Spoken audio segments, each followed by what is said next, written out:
en el manejo de seguridad alimentaria para cocinas tradicionales.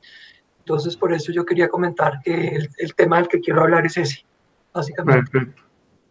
Gracias. Sí, sin problema. Ahí ya Witsi lo corrige para que quede bien en la relatoría. Ok, gracias. Sí. Perfecto. Tenemos también a Enrique. Buenas tardes. Buenas tardes. ¿Cómo están? Hola, Silvia. Hola, Enrique, ¿cómo estás? Bien, bien. Qué bueno verla. Qué gusto verte.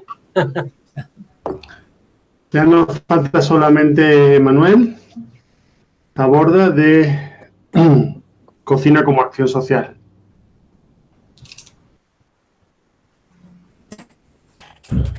Si gustan, les esperamos 3 minutitos a ver si llega. Hay veces que el internet no funciona tan fácil.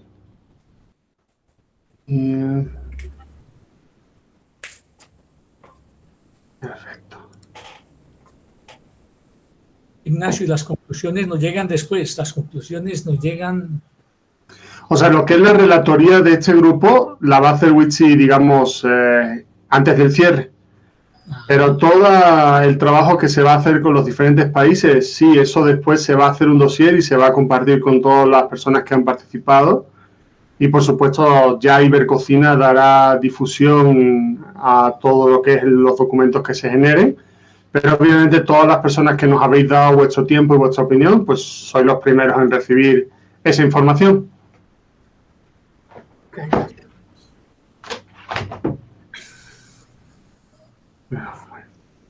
No sé dónde andará Manuel, porque sí estaba con el grupo general.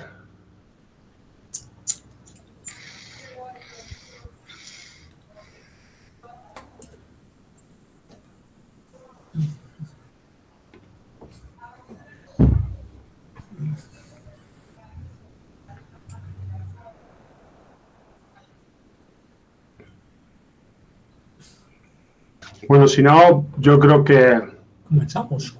Vamos a comenzar. Ya aparecerá por aquí porque estaba en la llamada general. Entonces, no sé si es que a lo mejor no le han dicho el enlace para el grupo 3, pero bueno. Bueno, lo primero, buenas tardes nuevamente a todas y a todos. Me presento, yo soy Ignacio López Moreno de la Universidad Autónoma Metropolitana. Yo sí soy antropólogo, Silvia, y sociólogo rural, pero bueno, yo les voy a estar acompañando como moderador, ¿ok? Y vamos a tener a Witsi, que es la persona que va a apoyarnos a la hora de redactar la relatoría. Y vamos a iniciar el trabajo del grupo con una breve presentación también de ustedes tres. Nuestro grupo tiene una persona menos que los otros grupos, con lo cual mejor, porque van a tener, digamos, más espacio, van a poderse expresar con más a gusto, dijeron. Y si quiere iniciar Silvia, por presentarse para que sepamos todos quiénes somos. Adelante, Silvia. Gracias, Ignacio. Bueno, mi nombre es Silvia Gast, soy cocinera profesional, hice cocina en Alemania, tengo el título de hotelera a nivel Europa y estoy certificada de seguridad alimentaria también en Alemania. Tengo un título de pedagoga para poder tener aprendices y me dediqué básicamente al tema de seguridad alimentaria después de haber vivido 10 años, 7 años en las Islas Canarias trabajando como gerente de alimentos y bebidas y chef en hoteles de vacaciones con 800 huéspedes. Me fui a Alemania, estuve viviendo allá 10 años, regresé a Colombia hace 12 años. Hace 12 años soy docente de la Universidad de La Sabana para el programa de gastronomía, el primer programa profesional que existe en Colombia. Y tengo pues el gran honor de ser docente de una materia que se llama HSEQ, sus siglas en inglés, que es seguridad alimentaria, medio ambiente, calidad y salud y seguridad en el trabajo, enfocado toda la gastronomía. Tuve la oportunidad en el 2016 de hacer un trabajo súper interesante con el Ministerio de Cultura, en su momento, haciendo un proyecto piloto con otras colegas de la universidad, mirando cómo se manejaba la seguridad alimentaria para las cocineras tradicionales en 3 regiones de Colombia. Una fue Buenaventura, en el Pacífico, la otra en Salamina, Caldas, y la otra fue en La Chamba, donde se hace una vajilla de barro. Entonces, pues me encanta lo que hago. Fuera de cocinar, pues me encanta mucho el tema de la seguridad alimentaria. Y ahorita con el tema de los protocolos de bioseguridad para nosotros del gremio, pues en realidad tenemos que implementarlos con más disciplina, pero ya lo veníamos implementando hace mucho rato. Y estoy a la orden, lo que necesite. Muchísimas gracias, muy interesante. La verdad que tiene usted una experiencia larga y ancha geográficamente y en años también. Seguro que va a ser muy buena contribución. Si quiere, Enrique, por favor, vaya presentándose usted también. Soy Enrique Sánchez, soy de profesión sociólogo. Me dediqué profesionalmente al estudio de sistemas tradicionales de producción en el país y luego trabajé mucho tiempo en el Ministerio de Cultura de Colombia y tuve a mi cargo la coordinación para la formulación de la política pública para la salvaguardia del patrimonio cultural inmaterial en desarrollo de la Convención de la UNESCO y también coordiné la formulación de la política para el conocimiento, salvaguardia y fomento de las cocinas tradicionales. Ese ha sido como... Y he venido trabajando, investigando, trabajo en tema de investigación de sistemas alimentarios con énfasis en la región Pacífico y en particular con comunidades afrodescendientes. O sea, mi oficio en la actualidad o antes de este confinamiento era destapar ollas en las comunidades y destapar ollas y a conversar. Ese es más o menos he trabajado también mucho el tema de economía rural, ¿no? En torno pues, a la cuestión campesina y a la cuestión indígena también. Trabajé muchos años con comunidades indígenas y bueno, y a eso todavía me dedico. No, pues perfecto. También seguro que va a ser una perspectiva muy interesante, muy transversal también de todos los espacios en los que usted ha estado. Y si quieren, vamos con la presentación de Emanuel, que ya está con nosotros, Emanuel Taborda, del grupo de Cocina como Acción Social. Adelante, Emanuel, por favor. Buenas tardes, ¿cómo están? Muchísimo gusto, muchísimas gracias por esta invitación. Mi nombre es Emanuel Taborda, yo soy cocinero profesional, trabajo hace aproximadamente unos 6 años en esta aventura que lo diría yo de entender la cocina como una metodología para tener acciones de intervención social y comunitaria en los diferentes tejidos sociales de los barrios populares de Medellín. Ahora soy el director de un proyecto que se llama Cocina como Acción Social, que estamos en 24 barrios en la ciudad, con el interés básico de 3 cosas: de pensarnos una cocina democrática, de hacer divulgación de los conocimientos culinarios, populares y ancestrales que hay en los diferentes barrios de la ciudad, y aparte de eso, pensar las metodologías y acciones por las comunidades, sino por marcas, no por proyectos, sino realmente pensar las acciones para mejorar esos tejidos y esas realidades. Yo debo avisarles de una vez que debo movilizarme en este momento, porque yo vivo a las afueras de la ciudad, vivo en el Carmen de Iboral, a 1 hora de Medellín, entonces debo movilizarme al área rural, pero igual estaré conectado en la reunión, y si pues no puedo poner cámara, pues estaré atento a los comentarios, a las intervenciones desde la palabra, para avisarles. Muchísimas gracias también por esa presentación, también una propuesta muy interesante. Agradecemos a todo el mundo, pues otra vez más que estéis aquí. Ahora vamos a iniciar el diálogo, tal y como se ha comentado, pues cada uno de ustedes van a tener 15 minutos. Ahí tenemos las preguntas que se les enviaron como base de su, digamos, de su experiencia, de su discurso, de su planteamiento.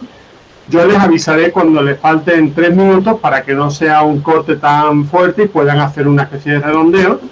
No sé si Emanuel prefiere empezar o si ya no va a tener, digamos, conexión o cómo va a funcionar su dinámica con el tema de que se tiene que mover. Yo creería que puedo escuchar y estar al final, porque mientras me desplazo estoy en otro espacio. Ah, perfecto. Bueno, entonces si quieren empezamos por Silvia. Y tiene 15 minutos. Cuando usted esté lista para empezar, yo le avisaré cuando le queden 3 minutos. Perfecto.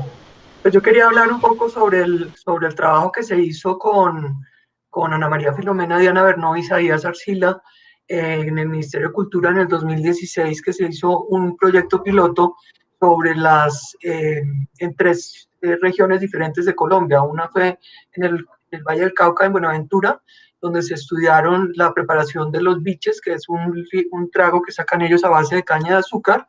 En La Chamba, en el Tolima, que es un sitio donde se hace una vajilla de barro tradicional aquí en Colombia, y en Salamina Caldas, que tuvimos la suerte de trabajar en la escuela taller con una ebanista que nos llevó a su carpintería y nos explicó todo el proceso del manejo de la tala de los árboles, cuándo se debe hacer, cómo se debe hacer y cómo se deben curar estos productos. Entonces nos encontramos con que vimos en 2 plazas de mercado. Estuvimos en la plaza de Buenaventura también viendo cómo era el funcionamiento de las cocinas, de las portadoras de cocinas tradicionales allí. Tiene una característica muy importante esta plaza, y es que en la parte inferior, en el primer piso, tiene toda la venta de pescado y tiene toda la venta de frutas y verduras, y en el segundo piso tiene a las 12 portadoras de cocinas tradicionales que cocinan en espacios divididos como por paredes sobre leña. Tienen un problema grandísimo de agua porque no tienen acueducto. Ellos dependen de las aguas lluvias que tengan y recogen el agua en canecas de 55 galones para poder cocinar con esa agua, lavar la loza con esa agua y mantener sus cocinas impecables. Es un tema pues, que están manejando sumamente bien porque tienen la grandísima ventaja de que son unas personas muy limpias. A pesar de que cocinan sobre leña, tienen unas ollas súper brillantes y son preciosas y hacen una comida exquisita. Entonces, quisiera empezar por el tema de cómo se ve la plaza de José Hilario en Buenaventura. Es una plaza que es una de las cosas que nos llama la atención, y yo creo que sucede en muchos países de Latinoamérica, y es que las plazas son manejadas realmente por los gobernadores o por los alcaldes de las regiones, pero no cumplen con las normas que exige el gobierno. Entonces, por ejemplo, no tienen agua potable, no tienen acueducto, no tienen agua, no tienen un sistema no tienen luz en todas partes, o sea que no existe la refrigeración ni la congelación, y Buenaventura pues es una ciudad sumamente cálida y de una humedad galopante, creo que el 85 o 90% de humedad. Entonces pues el riesgo es muy alto. La forma de conservar ellos sus alimentos es teniendo unas tinas de plástico o de aluminio que son, se llenan de hielo, ponen los pescados adentro y los cubren con el hielo. Apenas se derrite el hielo, botan esa agua al piso, el piso está en tierra, y después vuelven y cogen más hielo. Cuando terminan su jornada laboral, el pescado y los mariscos que les sobraron los llevan a marisquerías que quedan fuera de la plaza, que sí tienen luz, y ellos les guardan todas esas proteínas. Entonces estamos interrumpiendo la cadena de frío constantemente. Se hizo un trabajo muy interesante con las portadoras de cocinas tradicionales en la Escuela Taller de Buenaventura, que es una entidad pues, del gobierno que maneja capacitaciones en diferentes temas. Y en Buenaventura, por ejemplo, tienen cocinas, tienen jardinería, tienen otros temas, y ahí educan a los jóvenes de las diferentes ciudades de Colombia de estratos 1, 2 o 3. Entonces, pues nos prestaron las cocinas y llevamos las portadoras, que son 12, pues eran demasiadas, entonces las dividimos en 2 grupos y ellas, pues lo que pueden hacer ellas es enseñarle a uno a cocinar, ¿no? Porque cocinan delicioso.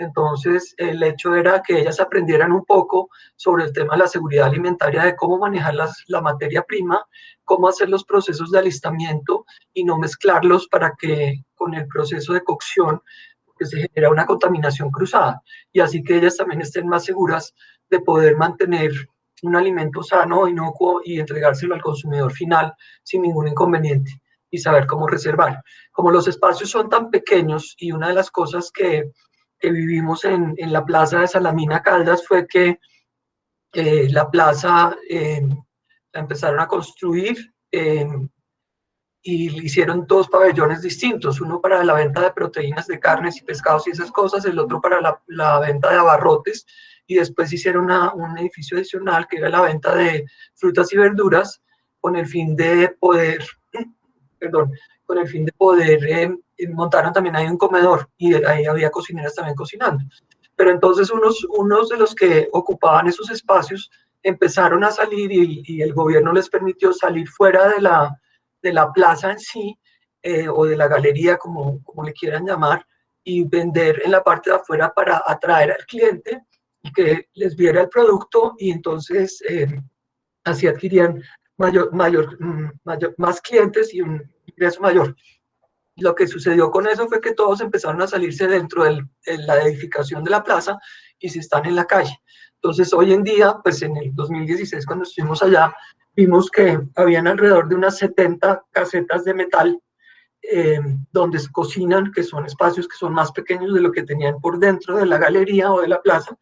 Y pues de esas 70 casetas metálicas, si mal no recuerdo, solamente 3 tenían agua, gas y luz. Entonces, el tema es que el resto no lo tenía.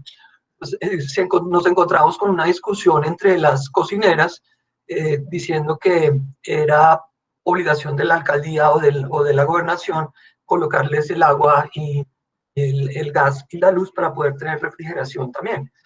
Por el otro lado, el gobierno o la alcaldía decía que no, que esto, como ellos eran, y los cocineros, perdón, decían que como ellos estaban pagando un arriendo y estaban pagando servicios, pero no los tenían, pues que el gobierno tenía que ponerles esos servicios. Por el otro lado, el gobierno decía que no, que como ellos eran los propietarios de sus negocios, ellos tenían que ver que cumplieran con sus servicios. La conclusión que sacamos de acá, pues hay unos puntos de control críticos ahí, pero por el otro lado, creo que la forma como hacen sus preparaciones y el cariño con el que cocinan y demás, porque en el Pacífico vemos también que ellas van cantando y bailando a medida que van cocinando, entonces es un tema bien interesante. Cuando tuvimos la suerte de hablar con el ebanista o el carpintero de la Escuela Taller de Salaminas, que nos invitó a su ebanistería, le preguntamos claramente que por qué no habían vuelto a hacer los utensilios de cocina de madera. Entonces dicen por la resolución 2674 que hay aquí en Colombia, no es posible utilizar utensilios de madera en la cocina porque al humedecerse la humedad genera hongos y entonces pueden contaminar los alimentos. Lo que nos explicaba él, y que es bastante lógico y es un argumento muy válido, es que es importante saber de qué madera se hacen los utensilios de madera, valga la redundancia. Hay maderas que son mucho más duras que otras, hay unas que son más porosas que otras. Entonces, nos explicaba muy claramente que debíamos, cuando se tala el árbol, se deben cortar el árbol y dejarlo secar en la sombra hasta que esté completamente seco para que no se arquee y para que no, y se debe cortar en el sentido de la veta de la madera. También hay que cortarlo en luna menguante para que no tenga tanta savia como la puede tener en luna llena. De esta manera se deja secar la madera y cuando uno va a hacer una pieza o un utensilio de cocina, bien sea un cucharón o una pala o lo que necesitemos, tiene que ser en el mismo sentido de la veta y de una sola pieza. encontramos muchas veces en el mercado y en las grandes superficies que los utensilios de madera son hechos en 2 o 3 piezas y son pegados con sustancias, pues con pegantes que tienen un contaminante químico para el alimento. Entonces también vemos que hay muchas comunidades, tanto indígenas como portadoras de cocina en algunas regiones en el Cauca, que hacen, por ejemplo, sus utensilios de la madera del tomillo, del árbol del tomillo. Entonces, a su vez, cuando la pulen y la tienen muy bien, ellos simplemente pues, le dan un poco de aroma a la comida que están preparando porque ellos no usan condimentos. Y así sucesivamente. Entonces, me pareció muy interesante el tema de la, de la madera, porque es un tema en el cual se discute muchísimo. Yo tuve la posibilidad de vivir 7 años en España y 10 años en Alemania. En Alemania quitaron también los utensilios de madera, las tablas de corte y demás, y resulta que después se comprobó que era igual, pues que se podía usar igual si se curaban y se mantenían correctamente y dependiendo de qué madera se utilizaba. Entonces aquí en Colombia lo que usamos mucho y en el Pacífico se usa mucho también, hay varias clases de maderas que en este momento no recuerdo todos los nombres, pero también utilizan mucho el mangle, que es un árbol que nace entre agua dulce y salada, y en los manglares pues es donde se cultivan las pianguas y demás, que son las conchas que tenemos nosotros en el Pacífico, que son exquisitas, y ellos van y de esa madera que crece dentro del agua salada y agua dulce, que es una madera muy dura, hacen algunos utensilios como cucharas y demás.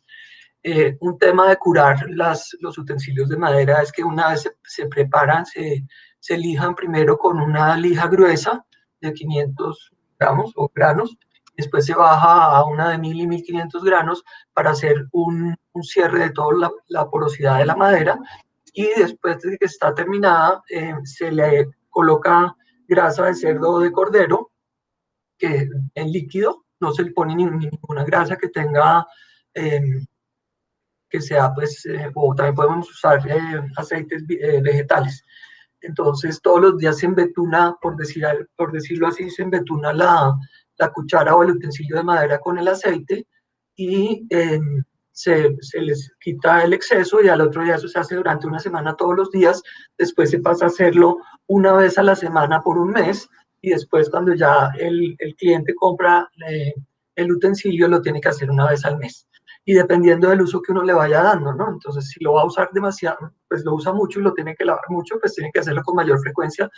Y pues la teoría es muy válida porque el aceite repele el líquido, ¿no? Bien sea la sopa, el jugo o lo que estemos haciendo o el agua.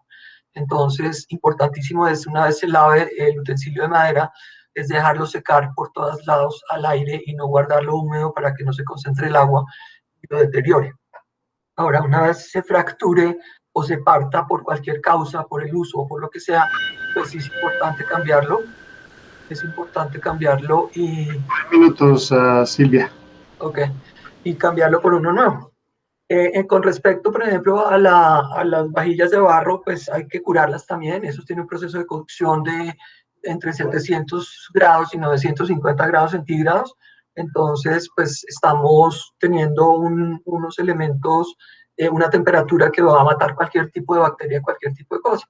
Esos hay que curarlos también. Nosotros aquí en Colombia los curamos colocándoles agua, leche, mitad y mitad, y cogiendo un plátano verde, o como le dicen en México, un plátano macho, de verde, y lo cortamos en trozos y lo metemos a cocinar dentro del recipiente de barro sobre la estufa. Eso hace que todos los residuos de cerámica que tenga se sequen, se cierren los poros. Entonces botamos pues ese líquido donde curamos y ya podemos empezar a cocinar en ellos o meterlos al horno o trabajarlos como bien querramos cada uno de nosotros. Creo que es básicamente eso.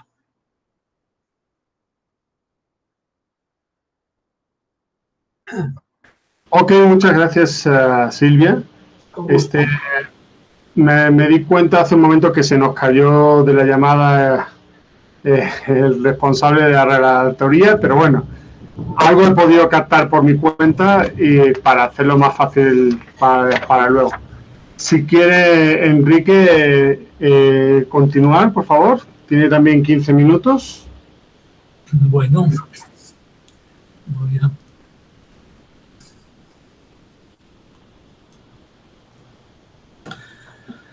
Bueno, yo leí las preguntas, y creo que cada pregunta de esas da para un foro, mejor dicho. O sea que me tocó pues, cocinarlas. Voy a contar un poquito si a partir de mi experiencia puedo responder algunas o problematizar algunas de estas preguntas. Yo tuve la virtud de coordinar la formulación de la política pública de cocinas tradicionales de Colombia, que se expidió en el año 2012, luego de un proceso de un largo proceso de trabajo y discusión, donde pues obviamente la primera pregunta que uno se hace cuando se va a formular una política es ¿para qué vamos a hacer una política? Y nos preguntamos, ¿es necesario una política sobre cocinas y en particular sobre cocinas tradicionales? Y voy a explicar por qué. Esto arranca a partir de la Convención de Salvaguardia de Patrimonio Cultural Inmaterial de la Convención de 2003. Colombia la adopta, la convención, y luego expide, modifica su ley de cultura, incorpora los principios de la convención e incluye en los campos del patrimonio de manera específica el tema de la cocina tradicional. Y no olvidemos que los campos que establece la Convención son muy generales. Colombia los detalló en 12 campos y en esos el tema de la cocina tradicional. Y a raíz de esto se empezó a mirar cada campo, y cuando se llegó a este campo se empezó bueno, una discusión que vamos a entender por cocina tradicional. Y esta discusión que les decía si era pertinente o no una política. Y empezamos a explorar en el ministerio desde el punto de vista práctico si realmente esa política debía estar anidada ¿dónde? En el Ministerio de Agricultura, en el Ministerio de Desarrollo Económico, en el Ministerio de Cultura. Y fue una discusión, pero se empezó con algo muy práctico. Se hizo un concurso nacional de cocina tradicional con dos componentes. Era cocina tradicional e innovación a partir de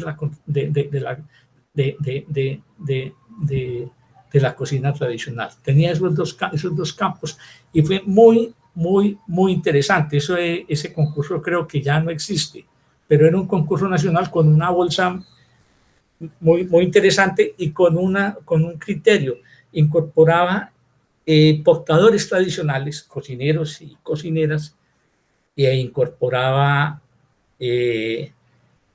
académicos, alguien que trabajara en la investigación. O sea que cada plato que entraba al concurso entraba con una información, con un trabajo académico detrás y con el trabajo del cocinero. Eso fue muy interesante, integrar cocineros tradicionales y ponerlos en diálogo con académicos, con investigadores sociales. Eso nos sirvió mucho para cuando comenzamos en el 2011, la ministra de entonces realmente y el director de patrimonio dicen o lanzan la idea o la iniciativa de formular una política nacional sobre cocinas tradicionales. Y obviamente fuimos a buscar antecedentes y no teníamos antecedentes en América Latina de políticas públicas sobre cocina. Es decir, ahí nos encontramos de alguna manera solitarios. Obviamente que buscamos apoyo. Yo mismo estuve en México mirando que en ese momento estaba todo el tema de la patrimonialización de la comida mexicana, particularmente de Puebla, y nos sirvió mucho mirar como todas estas iniciativas. Y en ese momento pasa algo muy interesante. El Ministerio de Desarrollo Económico, de Desarrollo, también quiere hacer una política de cocinas, pero ligada al tema del emprendimiento, más dirigida al tema interesados en el tema de poner en el ámbito del mercado y del turismo el tema de la cocina. Y había un interés en la patrimonialización de la cocina. Pero entonces ahí teníamos una diferencia muy grande. Mientras el ministerio miraba la cocina tradicional, o sea, la cocina cotidiana, habitual, en los términos, definida pues en los términos de la convención, ¿no? La otra mirada estaba más dirigida sobre todo al sector de los restauradores, pues, o restaurantes y el tema. Entonces fue muy interesante el poder, ese diálogo, y por eso es muy interesante que en ese entonces, en esos años, se comienza a hablar del gobierno de Santos. El Ministerio de Desarrollo Económico hablaba de gastronomía, el Ministerio de Cultura hablaba de cocina, de cultura culinaria. Ahí se muestran obviamente los sesgos, pero había un diálogo muy interesante para resolver un problema que me imagino que tiene este ejercicio que están haciendo ustedes en este proyecto, y es cuál es la línea base, de dónde vamos a partir, qué conocemos de la cocina, qué sabemos, y nos encontramos que sabíamos muy poquito de la cocina colombiana. Es decir, nosotros no contamos en ese momento pues no teníamos una Silvia Gas y unos investigadores que nos ayudaran. Entonces partimos del Ministerio de Desarrollo, hizo una especie de encuesta hecha por publicistas, pero muy interesante, donde se le preguntaba a las personas que cuál era el plato colombiano por excelencia, y realmente todo el mundo lo que hacía era levantar los hombros porque nadie sabía cuál es el plato colombiano, y nos encontramos con una realidad que empezamos a explorar, y era que finalmente no conocíamos nuestra cocina. Así es, ¿no? Por donde incide un factor que es muy importante, sobre todo en los países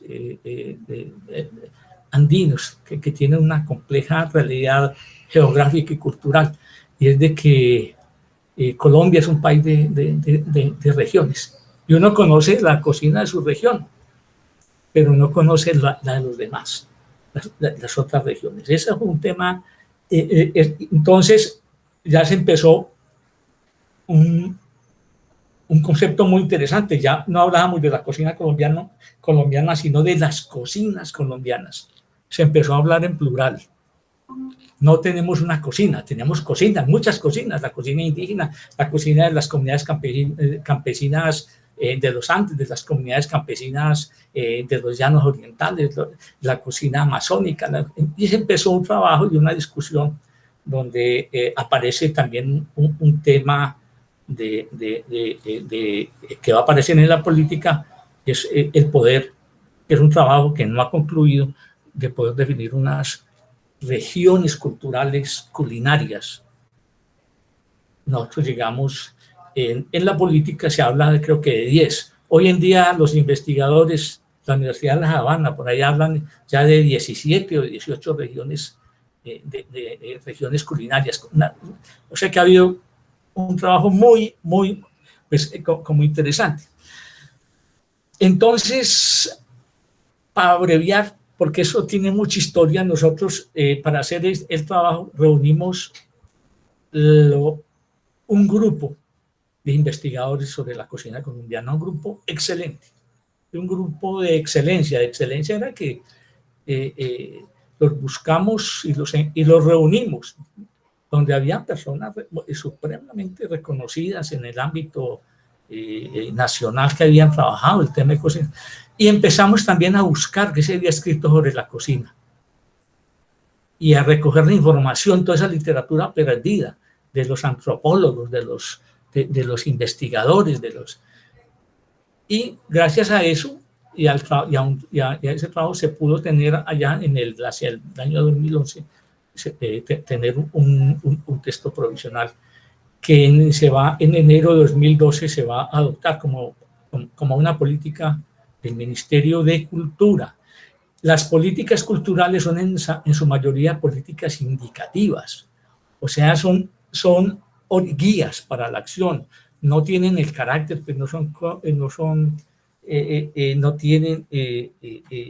esas políticas, el carácter de esas políticas como las de los ministerios de economía, o como, es decir, son políticas indicativas, son una guía. Y se decidió entonces para lanzar esta política, que era esta política, entonces se le dio se elaboraron, se diseñaron creo que 5 estrategias para el desarrollo de la política que fueron supremamente importantes. Pero quiero que quede claro de que la política se dirigió a los portadores tradicionales, sin desconocer el tema de los cocineros y de la cocina, y de la política también los considera, pero el énfasis va a estar puesto en las cocinas y en las cocinas patrimoniales, es decir, de cada región, Y entonces se comienza la primera estrategia que se diseñó. No sé si todavía ya me acabé el tiempo. 3 minutos te quedan, Emanuel, pero perdón, 3 minutos.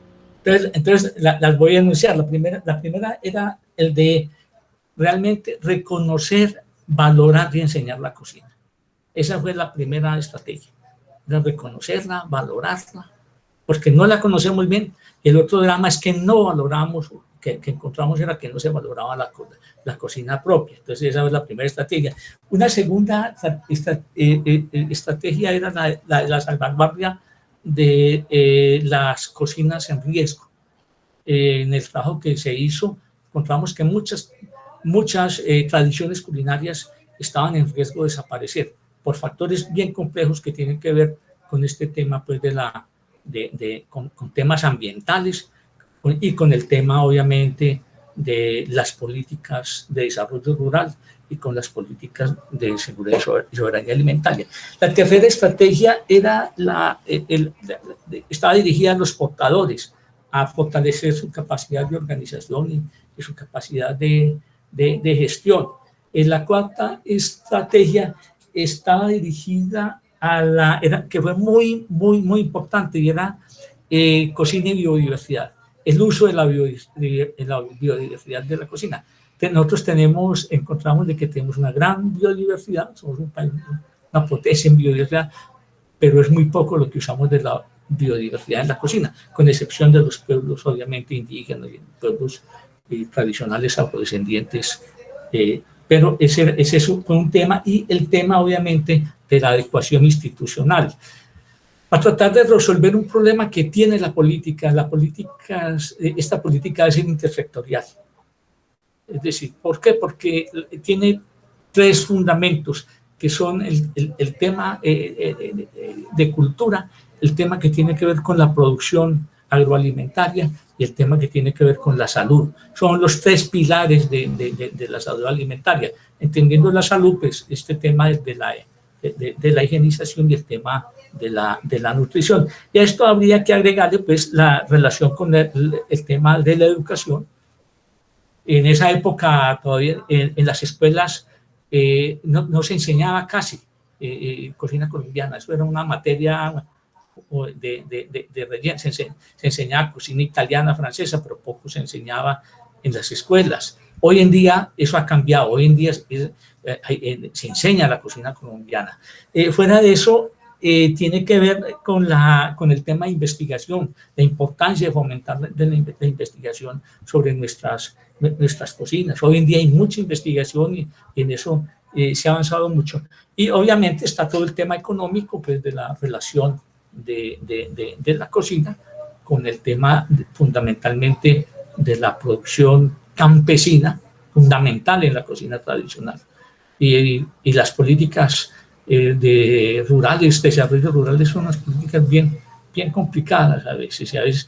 Y obviamente con el tema del sector, pues, de los restaurantes, que le agregan valor y ponen en relieve los valores de la cocina tradicional, y obviamente el tema del turismo. Dejo ahí porque hay mucho de lo que tiene que ver sobre todo con las políticas ambientales. Entonces, ese es un tema,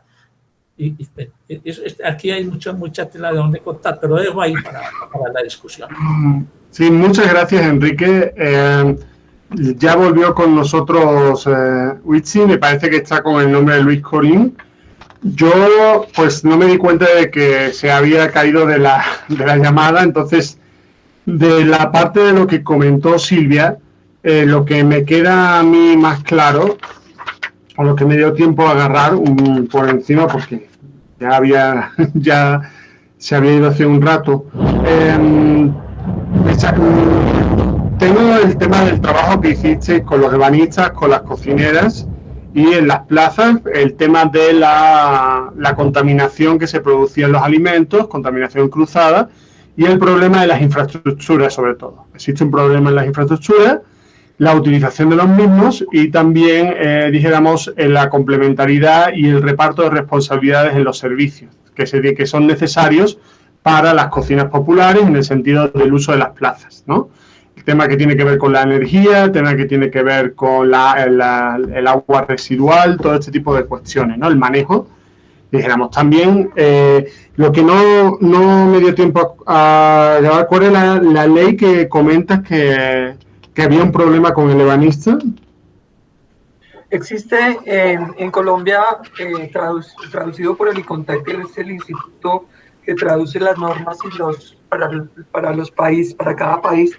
Existe la resolución 2674 del 2013, que reemplaza el decreto 3075 del 1997, donde dice que no se pueden utilizar utensilios de madera en las cocinas. Entonces... Perdón, es que como son números se me va. 2674 reemplaza ¿a cuál?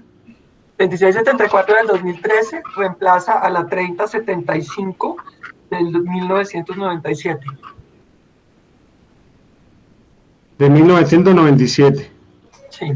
Y aquí es donde se entra, digamos, en conflicto la producción artesanal de instrumentos para cocina por parte de artesanos ebanistas, ¿no? Sí. Que es un tema de evitar las problemáticas de seguridad alimentaria, ¿no? O de inseguridad más bien, pero que no son recogidas o son desconocidas por parte de esta ley, que directamente prohíbe este tipo de materiales, da igual cuál sea el proceso de curación o de preparación, ¿no? Exacto. Y el tema de las hojas. El problema de las hojas de bijao y de plátano y de la cantidad de hojas que se usan como envoltorios para los alimentos. ¿Sí? Claro. En Colombia se usa mucho para envoltorio de alimentos, esos se le dicen los fiambres. Entonces, el tema es, por ejemplo, en Cali, ahí donde está viviendo Enrique, hay un festival anual, se llama Petronio Álvarez, y uno en cocina tiene que usar un gorro para que el pelo no se caiga en la comida. Las portadoras de cocinas tradicionales tienen unos trajes bellísimos y usan un turbante en la cabeza, que sirve igual que un gorro, pero llega la Secretaría de Salud y les quita el turbante y les hace ponerse una cofia de plástico para que no se caiga el pelo. Entonces, podemos considerarlo como una necesidad de diálogo entre artesanos, productores y administración previa a la regulación. Sí, yo creo que hay las mesas de trabajo que generan esas normativas, porque eso no lo hace una sola persona, sino lo hacen a través de mesas de trabajo, pues deberían involucrar un poquito más a la industria de alimentos y a los restauranteros y a los chefs en ese sentido, para poderles aclarar porque sí puede ser válida la utilización de determinadas cosas. Es que Vale. es esquizofrénico. Un Sí. instituto anda por un lado, otra por otro, y hay muchas medidas absolutamente contradictorias. Pero ese es un tema, ese es una de las paredes que encuentra el desarrollo de la política. Las medidas de formalización y judicialización a veces van en detrimento de la cocina tradicional. Pero hay que buscar ese diálogo y buscar alternativas tecnológicas. Y en ese sentido, resumimos un poco lo que dijo Enrique, el desarrollo de la política pública de cocinas tradicionales que dio lugar a raíz de la llegada del convenio, ¿cómo se llamaba? La convención de... La convención de 2003 de la UNESCO.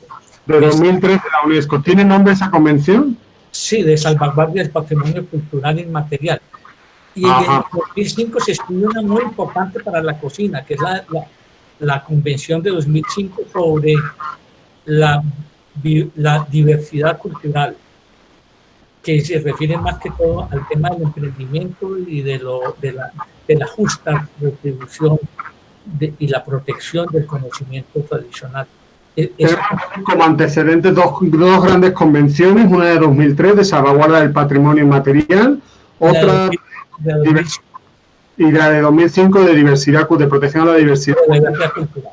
Estas dan, como quien dice, el pistoletazo de salida para la reflexión en Colombia sobre una política propia que empieza en 2011. Se junta un grupo de trabajo interdisciplinar de alto nivel e incluso se realizan encuestas sobre qué es la cocina o cuál es la cocina mexicana, cuál es el platillo, y se encuentra ahí un desconocimiento fuerte por parte de la población, digamos, como a un nivel de identificación fácil de cuál es nuestro platillo, por ejemplo, que dirían en México. A partir de ahí ya se hace un proceso en el que llegan a identificarse que no hay una cocina, sino que hay cocinas. Llegan a enumerarse 10, aunque actualmente hay hasta 17 diferentes cocinas colombianas.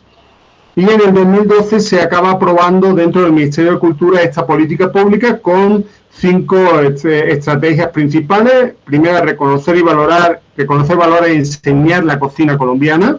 Segunda, salvaguardar las cocinas en riesgo. Tercera, fortalecer la capacidad de gestión y organización de los cocineros y de los productores. La cuarta, uso de la diversidad colombiana dentro de la cocina. Y la quinta, adecuación institucional. Adecuación como una política interseccional, ¿no? Y se creó y existe una mesa intersectorial que no sé si funciona, pues, como yo hago parte de esa mesa y creo que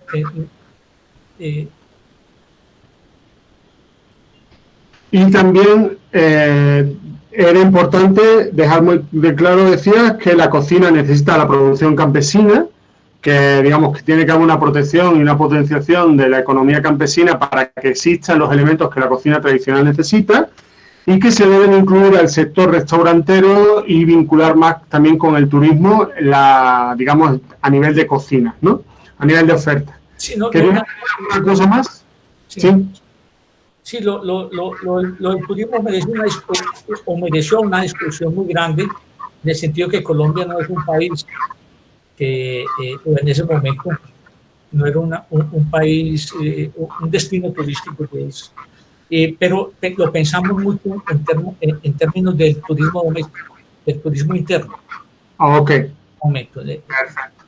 Pues si quieren, porque ya nos están esperando, regresamos al a la primera mesa, digamos, al primer enlace, y nos vemos allí todas, ¿ok? Ok, perfecto, muchas gracias. Hasta ahorita.